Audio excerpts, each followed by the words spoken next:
teman-teman dan saudara-saudara yang saya kasih dalam Tuhan. Nama saya Ariel Safunli, biasa dipanggil Ariel atau Ezra juga nggak apa-apa. Sekarang saya berumur 18 tahun. Hari ini sebelumnya saya mulai sharing, saya mau minta maaf kepada coach saya yang tercinta. Kalau kemarin aku lupa bikin sharingnya, makanya ini hari ini double. Jadi 2 ayat. Di Mazmur 37 ayat 1 sampai ayat yang kedua. Mazmur 37 ayat 1 sampai ayatnya yang kedua. Kebahagiaan orang fasik semu. Dari Daud, jangan marah karena orang yang berbuat jahat. Jangan iri hati kepada orang yang berbuat curang, sebab mereka segera lisut seperti rumput dan layu seperti tumbuh-tumbuhan hijau. Ayat yang pertama, janganlah marah karena orang yang berbuat jahat. Ini yang ayat pertama yang ayat. Janganlah marah karena orang yang berbuat jahat. Kita kan sering mendengar ajarannya orang tua kita kalau gini, gigi balas gigi, mata balas mata. Padahal di satu sisi kita itu diajarin Tuhan kalau kita nggak boleh balas. Tuhan kan bilang kalau kita ditampar pipi kanannya, berikanlah kepada musuhmu pipi kirimu, atau semacam itulah. Intinya nggak boleh balas gitu loh. Di sini yang aku mau ajarin juga, kita sama-sama belajar itu, kita nggak boleh balas. Walaupun iya aku tahu kita harus menghormati orang tua kita harus menuruti orang tua kita, tapi ada saat dimana orang tua kita itu tidak kritis gitu loh. Kritisnya itu karena mereka, bukan karena dia orang yang jahat, tapi karena dia itu peduli sama anaknya. Orang tua mana yang terima kalau misalnya anaknya dipukul? Orang tua mana yang terima kalau misalnya anaknya itu difitnah, dijelek-jelekin? Tidak ada yang terima. Nah, perasaan inilah yang terkadang membuat orang tua tidak kritis cara berpikirnya. Jadi intinya yang satu ayat yang kita pelajari itu, kita tidak boleh membalas kejahatan orang. Kalau kita kasih susu dibalas air tuba, kita bahasa susu lagi, karena di Amsal dikatakan itu seperti menaruh bara api di kepala musuh kita. Nah, kok musuh? Saudara kita, sorry. Yang B, jangan iri hati kepada orang yang berbuat curang. Kita kan sering juga, kalau kita di sekolah misalnya, kan aku juga siswa, aku sering lihat kalau misalnya itu lo boleh nyontek, kenapa kok aku nggak boleh nyontek? Terkadang aku juga merasa seperti itu sih, kayak aku susah-susah belajar, tapi yang lain dengan gampangnya nyontek gitu, kok minta dibakar gitu loh.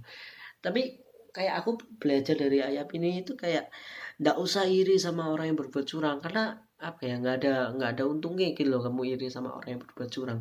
Kamu bisa bisa sakit-sakit sendiri, bisa stres-stres sendiri hanya karena memikirkan kenapa kok aku nggak boleh curang. Padahal kalau misalnya kita curang pun, kita mendapatkan hasil yang bagus dengan curang, itu kan kita juga nggak ada bangga-bangganya gitu loh. Kalau kita dapat 100 nilainya, misal di pelajaran kita sukai atau pelajaran yang kita nggak suka, matematika misalnya, terus dapat 100, kita kan bangga. Kita bisa, iya aku dapat 100 loh, iya aku dapat 100 loh. Tapi kalau nyontek kan nggak bisa, karena kan teman-teman kita kan tahu kalau kita nyontek. Ayat yang kedua, yang A. Sebab mereka segera lisut seperti rumput. Mereka segera lisut seperti rumput. Mereka cepat atau lambat, mereka akan ketahuan. Nah, begitu mereka ketahuan, nilai mereka akan diturunkan. Atau bisa aja di DO, atau bisa aja di SP. Itu sesuai dengan kebijakan sekolah masing-masing ya. Ada yang di SP dulu, 1, 2, 3, terus keluar. Ada yang langsung di DO. Ada yang di disuruh datang sekolah, tapi enggak disuruh jadi cleaning service, bersih-bersih ini, bersih-bersih itu, dan lain sebagainya. Karena kalau misalnya disuruh pulang, penalti di pulang keenakan. Nah, yang B, dan layu seperti tumbuh-tumbuhan hijau. Kalian kalau misalnya lihat tanaman, seberapa sering kamu siramin, seberapa sering kamu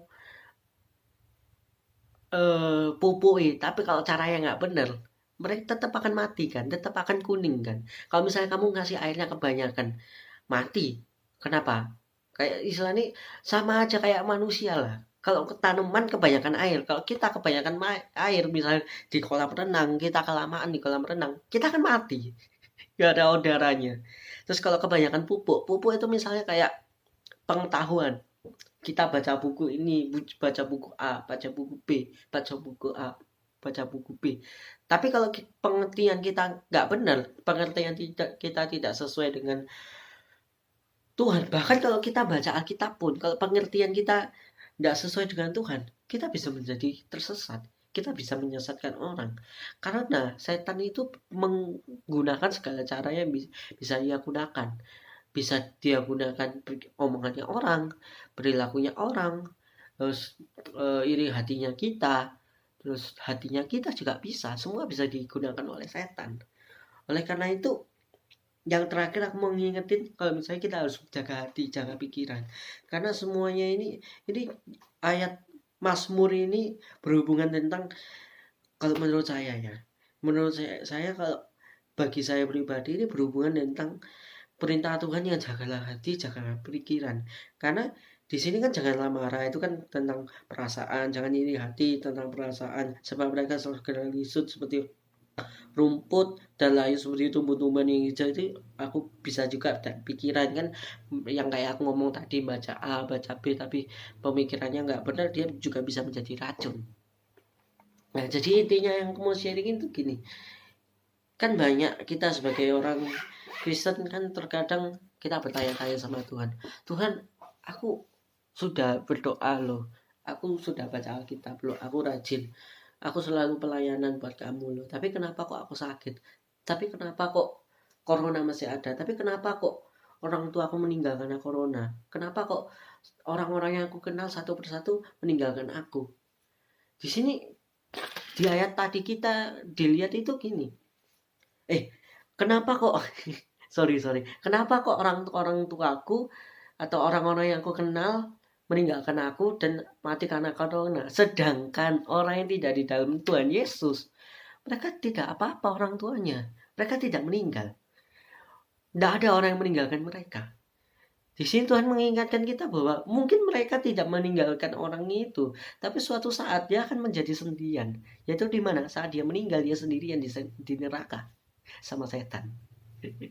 Tapi kalau misalnya kita tetap sama Tuhan, walaupun intinya itu keadilannya Tuhan itu tidak seperti keadilan kita. Keadilan kita itu misal A sama A, B sama B, seimbang. Tapi kalau keadilan Tuhan bisa aja A di sini, B di sini juga bisa.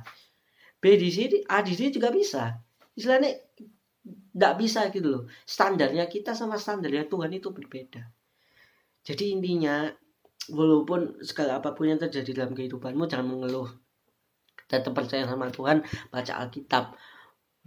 Tapi kan apa ya? Apa gunanya aku baca Alkitab? Apa gunanya aku ikut Tuhan kalau misalnya aku sengsara? Tapi jangan lupa loh, kalau misalnya Tuhan itu juga pernah bilang kalau misalnya kita ikut Tuhan, itu bakalan sengsara. Kita ikut Tuhan bakalan harus mikul salib. Jadi intinya tetap setia, tetap baca Alkitab, tetap berapi-api. Walaupun kita nggak bisa berapi-api, api-apikan dirimu sendiri. Sekian dari saya, terima kasih.